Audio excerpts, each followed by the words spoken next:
L'homme demande au public d'où il vient, sans attendre la réponse. Il annonce la réponse. Il ne touche pas cette jeune fille, mais dit que son collier va tomber dans 3 secondes. Et c'est exactement ce qui se passe. En effet, ces tours de magie ne reposent pas sur la dextérité mais sur un pouvoir. Son pouvoir est de prédire l'avenir. Il peut prévoir tout ce qui va lui arriver dans les 2 minutes à venir. Lorsqu'il est à court d'argent, il se rend au parc d'attractions, s'arrête devant une machine, et décroche le jackpot en une seule pression. Arrivé à la table de jeu, il double ses jetons en quelques minutes. Bien sûr, il ne mise jamais gros. Il sait que cela attirerait des ennuis. Avec un tel pouvoir, il faut rester discret. Ce jour-là, alors qu'il échange ses gains, un homme s'approche. Jacques voit immédiatement que cet homme s'apprête à commettre un vol et blessera 2 innocents. Sans réfléchir, il se jette sur l'homme et le plaque au sol, empêchant ainsi un crime qui n'a pas encore eu lieu. Il confisque l'arme de l'agresseur, mais est pris pour le malfaiteur. Les agents de sécurité veulent l'arrêter. Il se retourne rapidement et disparaît dans la foule. Ensuite, tous les agents du parc se lancent à sa poursuite. C'est alors que Jacques commence sa véritable magie. Il se cache derrière 2 clients, évitant ainsi un premier agent, se baisse pour lasser ses chaussures et évite le deuxième, se retourne,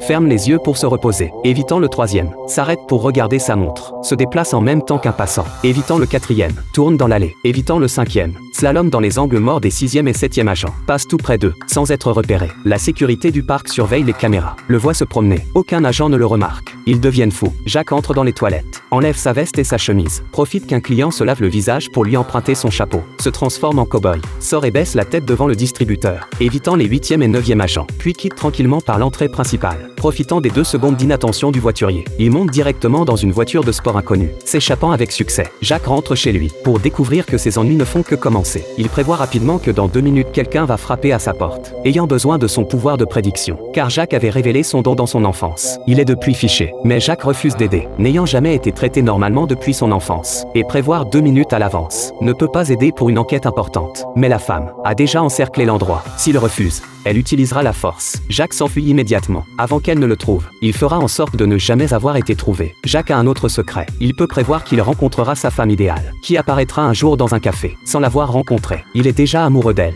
Ainsi, à ce moment précis, il la rencontre. Quand la belle apparaît, il sait qu'il doit trouver un prétexte pour l'aborder. Heureusement, il peut prédire l'avenir. Il commence à prévoir les résultats de différentes approches.